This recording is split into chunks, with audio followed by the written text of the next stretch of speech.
Cek cek cek cek cek cek. Halo sobat nih, Megas lagi dah Shelang. Ya langsung aja gaskun Shelangnya. Dan ini masih terasa Cina ya. Selalu terasa Cina, jadi kalau misalnya salah translate tolong dimaklumi aja ya cuy. Karena gua bukan orang Cina. Waduh, yuk langsung aja gaskan. Berreview sedikit dari part sebelumnya. Saat ini Shelang dia dipanggil oleh Kaisar, dan di sini Kaisar dia juga memberikan sebuah tantangan kepada Shelang kalau pangeran kelima akan memimpin doa di dalam acara penyambutan surga yang tentunya mengejutkan juga bagi Shelang.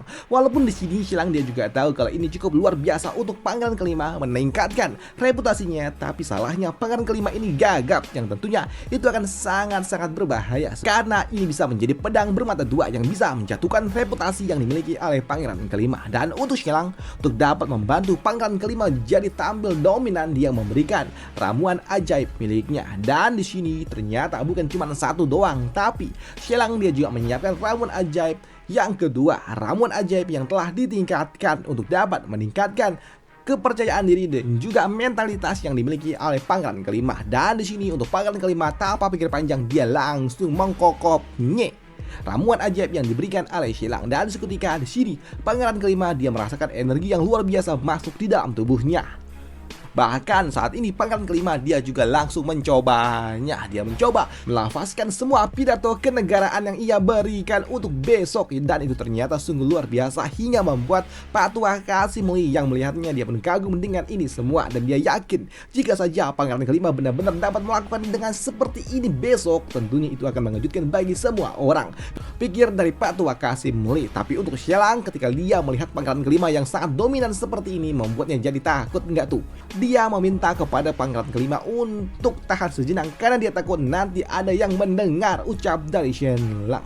Di sini Shelang dia juga tahu walaupun memang suara yang dikeluarkan oleh pangeran kelima ini sangat menggelegar, tapi salahnya pangeran kelima dia akan melakukan pidatonya di hadapan semua orang dan ada di altar kuno.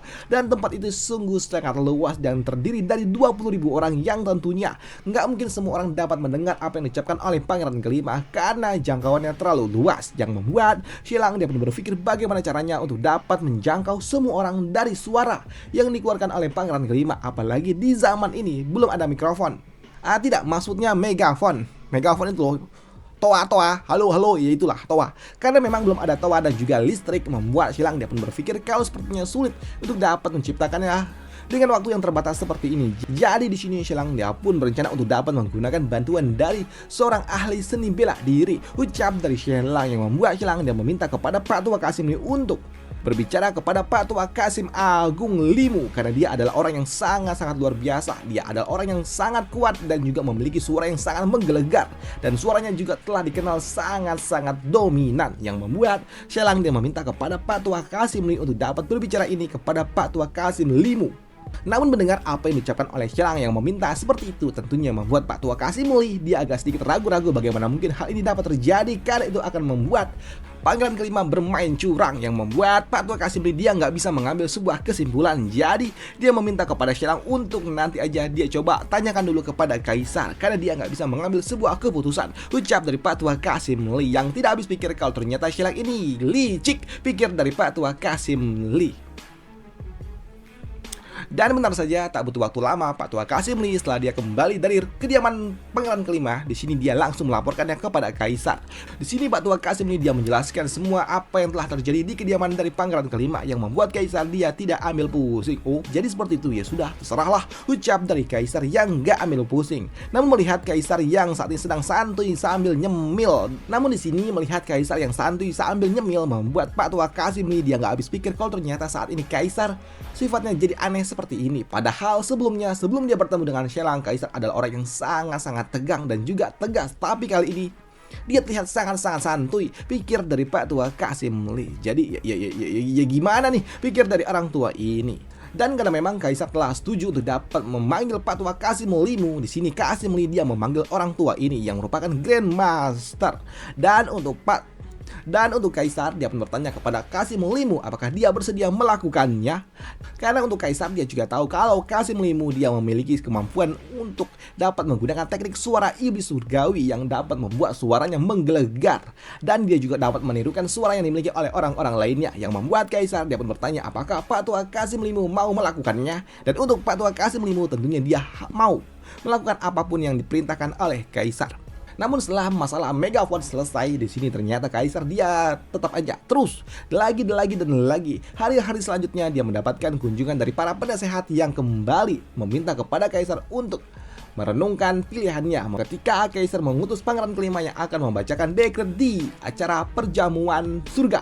Karena mereka juga tahu kalau pangeran kelima itu gagap, dan jika mereka melakukannya dengan kondisi yang gagap seperti itu akan membuat surga marah. Jadi mereka meminta kepada Kaisar untuk memikirkan ulang keputusan dari Kaisar. Dan di sini mereka pun tahu jika saja itu terjadi dan surga marah, tentunya itu akan menjadi sebuah bencana bagi kerajaan Yue. Tapi untuk Kaisar kagak peduli, bodoh amat, nggak peduli dengan itu semua. Kalian semua ingin melawanku? Coba saja, ucap dari Kaisar yang gak peduli. Dia tetap akan mengutus pangeran kelima untuk dapat berpidato di acara perjamuan surga. Namun melihat sikap Kaisar yang memang keras kepala dan tidak dapat diubah oleh mereka, membuat orang-orang ini, mereka pun hanya bisa geleng-geleng kepala. Dan mereka pun berpikir kalau sepertinya jika ini terjadi dan ternyata gagal total, itu akan membuat Kaisar dia akan mendapatkan sebuah aib yang sangat-sangat mengerikan yang akan membuat surga marah, pikir dari orang-orang tua itu. Sedangkan untuk Kaisar ternyata dia juga kesal, karena di 3 hari kemudian ternyata ketika hari perjamuan akan diadakan, di sini Kaisar mendapatkan sebuah berita yang sangat-sangat membuatnya jengkel, kesal dengan ini semua. Karena dia tahu orang-orang yang sebelumnya hanya ingin mencoba untuk dapat merusak reputasi yang ia miliki. Tapi yang menjadi masalahnya, Kaisar dia mendapatkan sebuah laporan kalau ternyata hari ini cuaca sedang buruk. Dan itu membuat Kaisar dia pun marah, dan dia meminta kepada Pak Tua Qasim untuk segera memanggil orang ahli astronomi. Katanya hari ini adalah hari yang terbaik, tapi ternyata hari ini benar-benar mendung, mau hujan gede. Dan bentar saja, tak butuh waktu lama, mereka orang-orang BMKG mereka semua datang, dan mereka pun mengatakan kalau mereka telah melakukan sebuah perhitungan tajam yang mengatakan kalau harusnya hari ini cerah, tapi nyatanya di luar sana gelap, yang membuat Kaisar dia pun kesal dengan ini semua. Karena benar aja di luar sana langit udah kayak mau runtuh. Bahkan saat ini di tempat acara perjamuan, langit benar-benar sangat-sangat gelap, yang membuat orang-orang berpikir kalau sepertinya surga murka dengan kerajaan Yue. Dan mereka juga tahu kalau sebelumnya orang-orang dari BMKG mereka mengatakan kalau harusnya hari ini cerah, tapi nyatanya tidak, yang artinya memang surga sedang marah, ucap dari orang-orang itu yang memang pengetahuannya masih dangkal. Sedangkan untuk putra mahkota, ketika dia melihat ini semua, dia pun tahu kalau ini semua hanya akan menjadi bumerang untuk Kaisar. Di sini putra mahkota dia pun sangat kesal dengan Kaisar yang ternyata malah menunjuk pangeran kelima yang membacakan pidato itu, padahal harusnya dekret ini dibacakan oleh dirinya, yang membuatnya pun kesal dengan itu semua. Dan dia menganggap ini semua terjadi sejak Kaisar sakit. Kaisar benar-benar berubah, dan itu membuatnya pun sangat-sangat kesal dengan ini semua. Namun di sudut lainnya, orang-orang menteri-menteri kekaisaran yang lainnya, para penasehat pun terus kembali mencoba untuk dapat membujuk Kaisar. Tapi kali ini mereka meminta bantuan dari orang-orang terdekat milik Kaisar, dari Perdana Menteri dan juga paman dari Kaisar. Orang-orang ini meminta kepada para pejabat-pejabat senior untuk dapat membujuk Kaisar membatalkan acara hari ini. Tapi di sini untuk orang tua ini yang merupakan paman dari Kaisar, dia tahu jika saja tanggalnya dirubah, itu akan membuat pangeran kelima dia kehilangan momentum untuk dapat membacakan dekret dan juga doa kepada surga, dan itu akan membuat pangeran kelima dan juga Kaisar akan mendapatkan reputasi yang buruk, yang tentunya itu sangat menakutkan. Sedangkan di sudut lainnya, saat ini untuk pangeran kelima dia mendapatkan cemooh dari pangeran ke-6 yang mengatakan kalau hari ini sepertinya pangeran kelima sedang tidak beruntung. Bagaimana jika kau membujuk ayah untuk dapat membatalkan hari ini, ucap dari pangeran ke-6. Tetapi untuk pangeran kelima dia hanya diam saja, walaupun saat ini dia terus mendapatkan olok-olok para menteri-menteri dan juga saudaranya sendiri, yang membuat pangeran kelima dia hanya bisa diam aja, nggak ambil pusing dengan itu semua. Tapi melihat pangeran kelima yang ditekan oleh saudara-saudaranya dan juga para menteri-menteri lainnya, membuat paman Kaisar dia pun marah, dan dia pun meminta kepada orang-orang ini untuk pergi, jangan ganggu pangeran kelima. Dan di sini orang tua ini dia juga menegur Perdana Menteri untuk dapat menertibkan menteri-menterinya jangan bersikap kelewatan, ucap dari orang tua itu. Selain itu juga, di sini orang tua ini dia juga tahu jika saja acara ini sampai dibatalkan, tentunya itu juga akan merusak reputasi yang dimiliki oleh Kaisar. Tapi setidaknya itu bisa membuat surga tidak marah, yang membuat orang tua itu pun kini pergi menemui kaisar dan dia pun membujuk kepada kaisar untuk dapat mengganti harinya. Bahkan dia sampai berlutut. Tapi untuk kaisar dia pun bertanya, ada apa? Kenapa kau ingin membatalkannya? Apakah kau ingin menyalahkan diriku? Ucap dari kaisar. Tapi untuk orang tua itu dia pun hanya berlutut dan dia mengatakan kalau dia tidak berani melakukannya. Tapi di sini untuk kaisar dia pun tahu kalau sepertinya orang tua itu ingin tetap putra mahkota lah yang membacakan doa dan juga dekret serta acara perjamuan itu. Tapi di sini kaisar dia nggak bisa melakukannya karena sejak dia sakit putra mahkota dia benar-benar bersikap arogan. Bahkan dia tidak menunjukkan rasa hormatnya kepada dirinya yang merupakan seorang kaisar. Namun di sini untuk orang tua itu dia mengatakan kalau putra mahkota adalah seorang pejabat besar dan tentunya bagaimana mungkin dia bisa bersikap bagaimana mungkin dia bisa melakukannya karena dia harus bersikap profesional karena itu akan menjadi contoh bagi para menteri-menterinya. Namun jika dia menunjukkan kelemahannya itu hanya akan membuat putra mahkota dia kehilangan segalanya, ucap dari orang tua itu. Tapi untuk kaisar dia nggak peduli dengan itu semua karena bagi dirinya adab adalah yang utama. Di sini kaisar dia pun mengatakan kalau putra mahkota terlalu berlebihan. Dan untuk acara perjamuan ini, di sini kaisar dia pun mengatakan kalau dia tetap akan melakukannya. Dia nggak peduli dengan apa yang ada di luar sana. Namun sebelum melakukannya, di sini kaisar dia meminta untuk segera memanggil Shelang dan juga pangeran kelima karena kaisar butuh saran juga. Dan tak lama setelahnya, benar aja Shelang dia pun datang bersama dengan pangeran kelima yang membuat pangeran kelima dia langsung berlutut dan dia pun berpikir saat ini kaisar dia benar-benar mendapatkan tekanan dari banyak pihak dan itu semua berkat dirinya. Dan untuk kaisar dia nggak peduli dengan itu semua dan dia langsung bertanya kepada Shelang bagaimana pendapat dari Shelang, apakah hari ini cuaca akan cerah, ucap dari kaisar. Sedangkan untuk Pak Tua yang ada di sebelahnya dia meminta kepada Shelang untuk tidak berkata yang tidak benar. Jangan kau berkata sesuatu yang tidak dan jangan hanya ingin membuat kaisar senang dan kau harus mengatakan yang sejujurnya, ucap dari orang tua itu. Sedangkan untuk Shelang dia mengatakan kalau dia nggak tahu. Aku ini manusia, bukan dewa, jadi nggak tahu, ucap dari Shelang yang membuat kaisar, ya betul juga. Di sini kaisar dia pun berpikir kalau Shelang ini, ya dia adalah seorang manusia biasa, dia bukanlah dewa, jadi dia juga nggak tahu kalau cuaca akan hujan atau tidak, pikir dari kaisar. Tapi di sini kaisar dia juga tahu jika saja dia tetap melanjutkan acara ini dan tiba-tiba hujan turun dengan derasnya, itu hanya akan membuat reputasi yang ia miliki sedikit tercoreng. Begitu juga dengan pangeran kelima. Tapi setidaknya ini bukanlah sebuah masalah besar. Dia hanya perlu mengeluarkan sebuah dekret, jadi semua akan baik-baik saja. Palingan dia agak sedikit malu doang, ucap dari kaisar. Jadi di sini kaisar dia pun memutuskan untuk tetap melanjutkan acara perjamuan surga, ucap dari dirinya. Dan setelah memutuskan itu semua, di sini kaisar dia meminta kepada Pak Tua Kasim untuk dapat mengumumkannya keputusan yang diberikan oleh kaisar kalau acara perjamuan surga akan tetap dilaksanakan hari ini. Dan bentar aja, kini setengah jam kemudian, kini kaisar dia pun pergi menuju altar perjamuan. Dan ketika tiba di tempat ini, di sini kaisar dia pun melihat kalau ternyata memang langit benar-benar sepertinya akan runtuh, yang membuat kaisar dia pun berharap kalau dewa akan berbaik hati kepada kekaisaran ini, ucap dari kaisar. Dan saat ini kaisar dia juga melihat kalau ternyata memang langit udah mau runtuh. Bahkan untuk orang-orang yang ada di sekitaran tempat ini, mereka pun berpikir kalau langit ini sangat-sangat menakutkan dan sepertinya surga sedang marah, ucap dari mereka. Dan mereka juga berpikir apakah ini adalah sebuah pertanda buruk, pikir dari mereka semua. Sedangkan untuk kaisar sembari berjalan menuju altar, di sini dia pun memohon kepada surga untuk tidak hujan. Tolonglah jangan hujan dulu, ucap dari kaisar. Dan setelah kaisar dia tiba di puncak sana, di sini acara pun resmi dimulai. Dan untuk kaisar dia pun kini mulai melakukan sebuah persembahan pembukaan yang cuman bla bla bla bla doang sih sebenarnya, cuman gitu-gitu doang.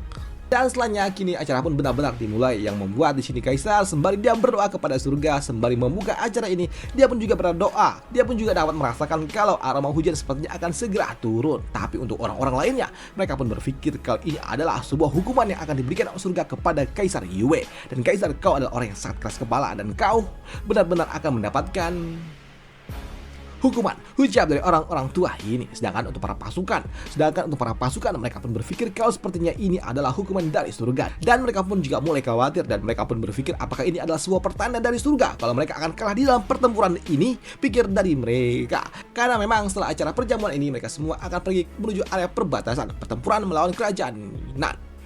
Dan setelah acara buka di Mas selesai, kini giliran pangkalan kelima untuk naik mimbar. Dan untuk pangkalan kelima saat ini dia pun tubuhnya gemetar karena dia memang agak sedikit gugup juga ketika dia harus berpidato dan juga membacakan doa kepada surga, yang membuat orang-orang yang melihatnya mereka pun berpikir kalau sepertinya pangkalan kelima benar-benar akan mempermalukan dirinya dan juga kaisar.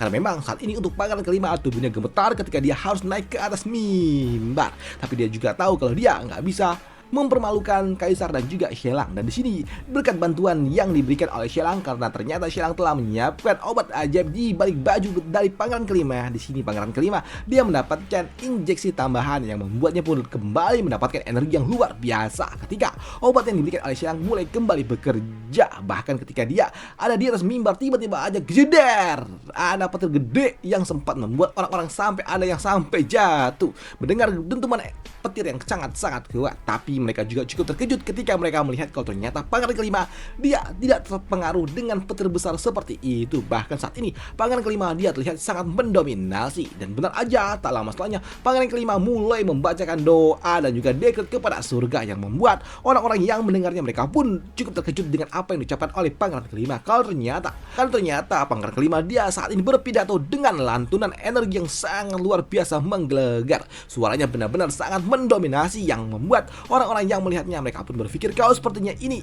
gila pikir dari mereka semua.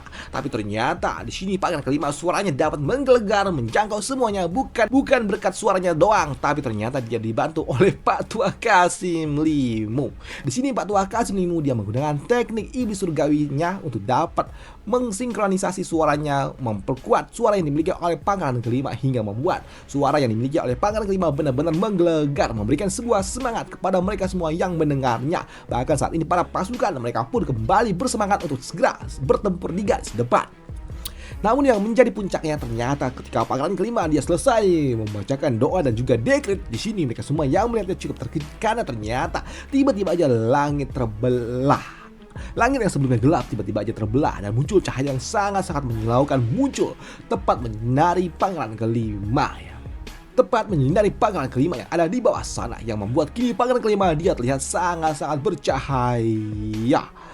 Bahkan hal itu juga mengejutkan juga bagi Shelang. Bahkan saat ini Shelang dia nggak menyangka kalau ternyata bisa seperti ini. Apakah surga benar-benar berpihak kepada kita? Pikir dari Shelang. Dan untuk mereka semua yang melihatnya mereka pun ternganga, tapi tidak dengan putra mahkota.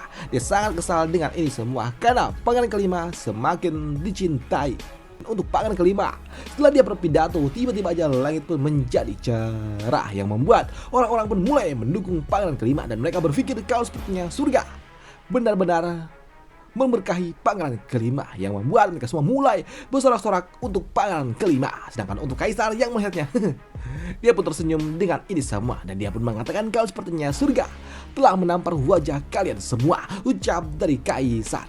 Dan apakah pangeran kelima kini resmi menjadi calon penerus kaisar? Waduh, akan dibahas di part lanjutannya aja. Dan sampai jumpa di part lanjutannya karena memang udah mentak sama raunya. Oke? Udah itu aja. Thank you. Dan besok adalah waktunya Jun, karena gua nggak ada lagi yang mau dibahas apa lagi. Shelang udah mentok, Lu Xiaogi mentok, Jopan mentok, ya Jun. Udah itu aja. Dan sampai jumpa di part lanjutannya. Bye. Thank you. Happy weekday.